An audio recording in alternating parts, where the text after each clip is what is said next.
Vamos prosseguir mais um pouco, considerando a nossa teologia a respeito das promessas de Deus, isto é, observando o que as Escrituras ensinam a respeito do caráter de Deus através das suas promessas. A nossa definição de promessa é que promessa é uma certeza, é uma garantia que Deus nos concede, que Deus concede aos seus filhos, para que possam prosseguir vivendo pela fé, isto é, com plena confiança, enquanto aguardam Deus realizar inteiramente aquilo que Ele prometeu. E como hoje é a terceira devocional dentro desse mesmo tema, eu quero dar um breve resumo do que temos considerado nos dois encontros passados. No primeiro encontro, nós observamos que o Deus das Escrituras, ele se revela claramente como sendo um Deus, em linguagem figurada e poética, um Deus que é um abrigo seguro, isto é, o Deus que nos concede proteção, segurança e bem-estar. Como diz no Salmo 91, aquele que habita no abrigo do Altíssimo encontrará descanso à sombra do Todo-Poderoso. Isto eu declaro a respeito do Senhor. Ele é o meu refúgio, o meu lugar seguro, Ele é o meu Deus e nele confio. E fazendo um paralelo com uma das declarações do apóstolo Pedro, podemos deduzir que esse lugar de abrigo e descanso à sombra do Todo-Poderoso está diretamente ligado com a nossa confiança nas preciosas promessas de Deus. Deus, com seu poder, nos concede tudo o que necessitamos para uma vida de devoção, através do conhecimento daquele que nos chamou para a sua glória e excelência, nos concedendo as suas magníficas e preciosas promessas, para que através delas vocês se tornem participantes da natureza divina. E eu procurei destacar a exortação mais comumente usada por Deus em mais de 30 ocasiões, através dos seus mensageiros enviados para situações permeadas de aflição, de medo e desespero, que foi uma exortação acompanhada da promessa da sua presença, que dizia: não temas, não tenham medo, o Senhor está aqui. E com base nessas tantas exortações, podemos estar seguros de que Deus está sempre presente.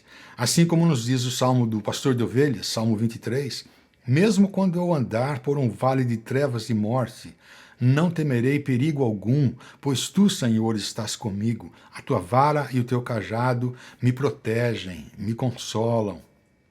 E na reunião seguinte, semana passada, consideramos a promessa magnífica e preciosa de que Deus está sempre no controle. Em outras palavras, não há situação alguma em nossa vida que possa pegar Deus de surpresa ou despreparado. Tudo o que existe e acontece está debaixo da sua autoridade absoluta. E por causa disso, Deus jurou por si mesmo, isto é, com base no seu caráter imutável e no fato que ele não pode mentir, que cumpriria inteiramente sua promessa feita a Abraão. E o escritor da carta aos Hebreus, ressaltando o grau de relevância do juramento de Deus, se refere aos filhos de Deus como sendo literalmente herdeiros da promessa. Somos herdeiros do Deus que faz promessas. Ou seja, as suas promessas fazem parte da herança que Deus nos concede. Hebreus capítulo 6. Quando uma pessoa faz um juramento, invoca alguém maior que ela.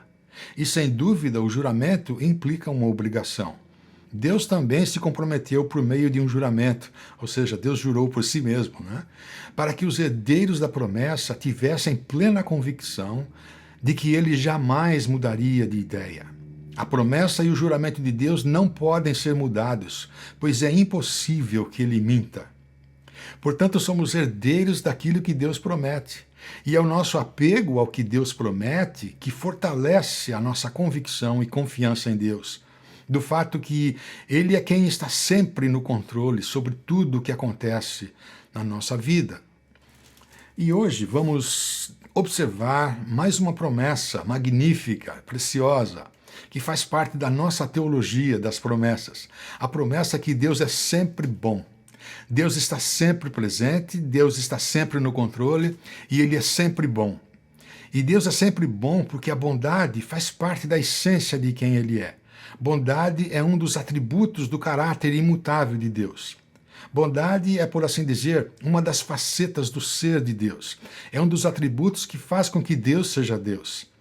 De acordo com o dicionário, bondade é sinônimo de misericórdia, de compaixão, amabilidade, benignidade, benevolência. Ser bondoso é possuir a tendência para fazer o bem. E é importante que tenhamos em mente qual era a condição humana que Deus queria tratar, a condição para a qual Deus queria trazer alívio, a condição em que as pessoas se encontravam, para a qual Deus queria prestar socorro ao fazer suas promessas. Eu entendo que, de um modo geral, o propósito primordial das promessas de Deus é para nos socorrer em tempos de desesperança, de desespero. Em um dos salmos que o rei Davi escreveu, quando ele estava diante da possibilidade de ser vítima de crueldade e violência, ele afirmou, Salmo 27, certamente eu teria me desesperado se eu não acreditasse que veria a bondade do Senhor aqui nesse mundo. Desespero não é a mesma coisa que falta de coragem. Desespero não é apenas um sentimento de não saber para qual direção seguir. Desespero é um sentimento de total incapacidade para fazer coisa alguma. Um sentimento de estar num buraco sem saída, de estar numa condição totalmente desprovida de qualquer expectativa positiva, sem esperança alguma de que possa acontecer algo que possa mudar a situação de sofrimento e adversidade sendo experimentada. E existem algumas coisas que são um tipo de gatilho de disparo, isto é, que acionam, ativam o sentimento de desespero, como, por exemplo, despreparo ou estar totalmente desinformado sobre como agir diante de certos imprevistos ou de um acontecimento que acaba destruindo totalmente os nossos sonhos e planos, nos deixando totalmente desorientados, desnorteados. Quando a gente só consegue dizer: eu jamais pensei que isso poderia acontecer na minha vida. O que vai ser da minha vida de agora em diante? Outra coisa que pode ativar o sentimento de desespero é o grau de severidade de acontecimentos adversos em nossa vida, como perder o emprego ou ser diagnosticado com uma doença terminal. São motivos capazes de ativar o sentimento de desespero na nossa vida. E um outro elemento que infunde e fomenta o sentimento de desespero é quando a situação de adversidade se estabelece como sendo o novo normal, quando fica definido que a vida não voltará mais a ser como era antes, fazendo com que daqui em diante seja necessária uma adaptação radical a uma maneira totalmente diferente de viver. Como, por exemplo, o caso de uma pessoa que, de repente, fica sem um marido, sem um pai, a mãe, por causa da pandemia. Uma situação dessa pode levar uma pessoa ao desespero. A isso que Davi estava se referindo ao afirmar: certamente eu teria me desesperado, eu teria mergulhado no desespero caso eu não tivesse confiança de que a bondade do Senhor seria capaz de intervir e de me sustentar. No livro do profeta Isaías está escrito: assim diz o Senhor soberano, o Santo de Israel: vocês só serão salvos se voltarem para mim e em mim descansarem. Na tranquilidade e confiança em mim está a sua força. É somente assim que o sentimento de desespero poderá ser vencido, colocando a nossa confiança em Deus, no seu poder e na sua bondade infinita. Da mesma forma como quando Davi afirmou: certamente eu teria me desesperado se eu não acreditasse que veria a bondade de Deus.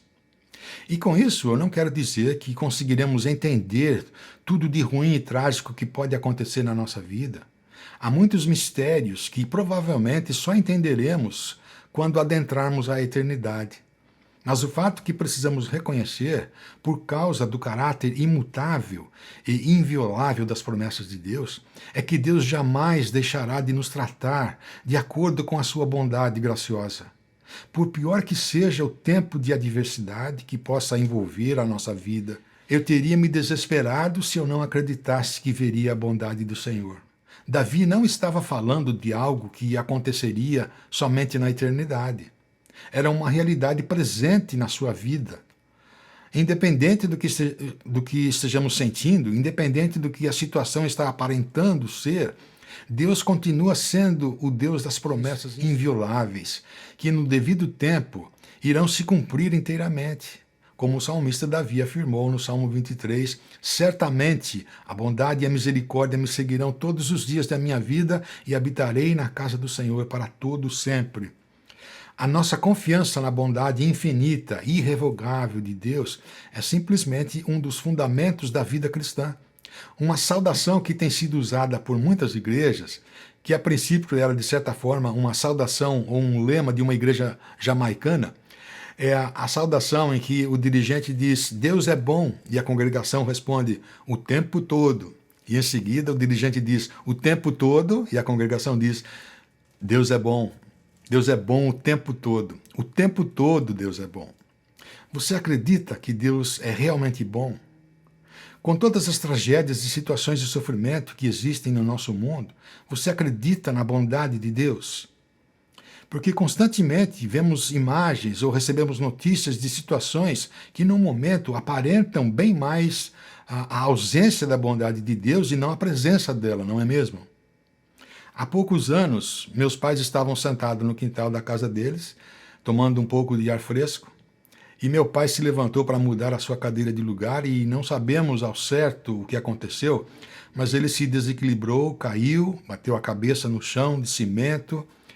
A minha irmã imediatamente chamou a ambulância que o levou para o hospital e dentro de bem pouco tempo ele entrou em coma e permaneceu em coma pelos próximos 60 dias. E então veio a falecer.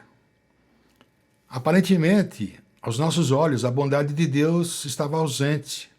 Mas é por causa de situações semelhantes a essa que precisamos estar apegados à promessa de Deus, às promessas de Deus, enquanto elas não se cumprem, enquanto aguardamos pelo momento em que Deus irá de fato enxugar dos nossos olhos toda lágrima.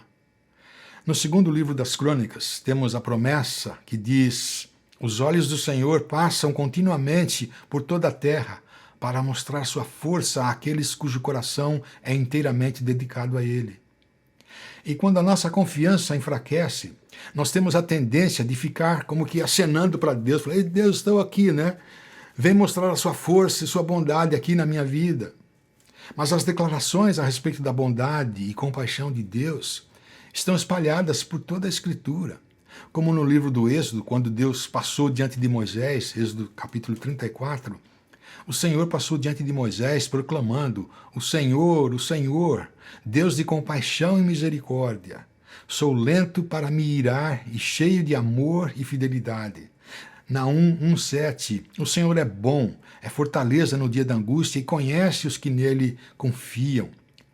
Mas o livro dos Salmos é certamente o livro onde se encontra a maior concentração de declarações e expressões relacionadas à bondade de Deus, à compaixão de Deus. Por exemplo, Salmo 31, grande é a bondade que reservaste para os que te temem. Tu a concedes aos que em ti se refugiam e os abençoas. Salmo 69, responde-me, Senhor, pela bondade do teu amor. Por tua grande misericórdia, volta-te para mim. No Salmo 100, versículos 4 e 5, entrem por suas portas com ações de graças e em seus pátios com cânticos de louvor. Deem-lhe graças e louvem o seu nome, pois o Senhor é bom. Seu amor dura para sempre, sua fidelidade por todas as gerações. No Salmo 145, grande é o Senhor, ele é digno de muito louvor. É impossível medir sua grandeza. Que cada geração conte a seus filhos sobre tuas obras e proclame teu poder. Todos contarão a história da tua imensa bondade e cantarão de alegria sobre tua justiça. O Senhor é misericordioso e compassivo, lento para se irar e cheio de amor. O Senhor é bom para todos, derrama misericórdia sobre toda a sua criação. E Deus quer que seus filhos provem, isto é, experimentem a legitimidade de suas promessas. Deus quer que nós façamos o exercício de confiar nas suas promessas, conforme disse o salmista no Salmo 34, prove e veja como o Senhor é bom, como é feliz o que nele confia. Se hoje eu fizesse uma pesquisa aqui entre nós, entre vocês que estão me ouvindo, para saber qual é a sua promessa preferida das Escrituras, é bem provável que a promessa que ficaria em segundo lugar seria Romanos 8:28, atrás somente de João 3:16, que é a promessa de que Deus concede vida eterna a toda e qualquer pessoa que recebe e crê no Evangelho de Jesus. Romanos 8:28 é a promessa que podemos e precisamos reivindicar todos os dias da nossa vida. vida, do fato que Deus, de um modo excepcional, sobrenatural, promete usar todas as situações e circunstâncias da nossa vida e orquestrá-las, organizá-las de tal maneira que, no fim das contas, elas se tornam instrumentos da sua graça e bondade para beneficiar a nossa vida, tanto no sentido do tempo presente quanto no sentido eterno. O apóstolo Paulo a registrou da seguinte maneira, Romanos 8:28. Deus faz todas as coisas cooperarem para o bem daqueles que o amam e que são chamados de acordo com o seu propósito. E é importante observar que o sujeito do verbo fazer, o sujeito que está praticando a ação de fazer cooperar, não é todas as coisas. O sujeito é Deus. É Deus quem causa, é Deus quem dá origem, é Deus quem efetua o redirecionamento de todas as coisas, de tal forma que elas venham a se tornar benéficas para a nossa vida. E o benefício maior para o qual todas as coisas vão cooperar, de acordo com o verso seguinte, é o propósito que Deus tem de nos transformar, de regenerar o nosso ser. Observe o verso 29. Pois Deus conheceu de antemão os seus e os predestinou para se tornarem semelhantes à imagem do seu Filho, a fim de que ele fosse o primeiro entre muitos irmãos. Uma promessa realmente extraordinária, que é de nos deixar boquiabertos. Tentar imaginar que Deus é capaz de usar as nossas fraquezas, nossas deficiências, nossas escolhas impensadas, precipitadas, os tempos de dor e sofrimento, a morte prematura de um filho ou de um cônjuge, todas as adversidades e provações que chegam à nossa vida e orquestrar tudo isso de tal forma que cooperem para o nosso benefício e para o cumprimento do seu propósito eterno para a nossa vida. Isso é um verdadeiro absurdo para a nossa capacidade mental humana. E talvez agora alguém pode estar pensando, mas Dimas, você está querendo dizer que Deus realmente permitiu a ocorrência dessa pandemia mundial e de todas as centenas de milhares de mortes e que Ele vai fazer que isso de alguma forma coopere para o nosso bem? Não, eu não estou querendo dizer isso. É a palavra de Deus que está dizendo isso. O que eu estou querendo dizer é que Deus não espera que nós saibamos explicar o processo de como exatamente Ele irá cumprir sua promessa, assim como todas as demais promessas registradas nas Escrituras. O que Deus quer é que nós confiemos nas suas promessas de todo o coração, porque Deus não pode mentir e seus decretos são imutáveis. No livro de Números está escrito: Deus não é um homem, não é um ser humano, para que minta, e nem filho de um homem para que se arrependa. Acaso ele fala e deixa de agir? Acaso promete e deixa de cumprir? É uma promessa inexplicável em termos humanos.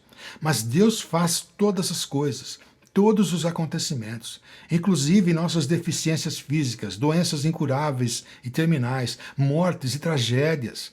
Deus faz todas as coisas cooperarem para o bem daqueles que o amam e que são chamados de acordo com seu propósito. Esta promessa é uma das prescrições divinas para combate do sentimento de desespero que todos nós estamos sujeitos a experimentar nesta vida. E o desafio da palavra de Deus para nós hoje é que nós devemos confiar de todo o coração na bondade de Deus, para a sua honra e glória, porque Ele é sempre bom. Deus é sempre bom, o tempo todo. O Senhor é bom, o Senhor é bom. Bem-aventurado a quem nele confia. O Senhor é bom, o Senhor é bom. Ó, provai e vede que o Senhor é bom.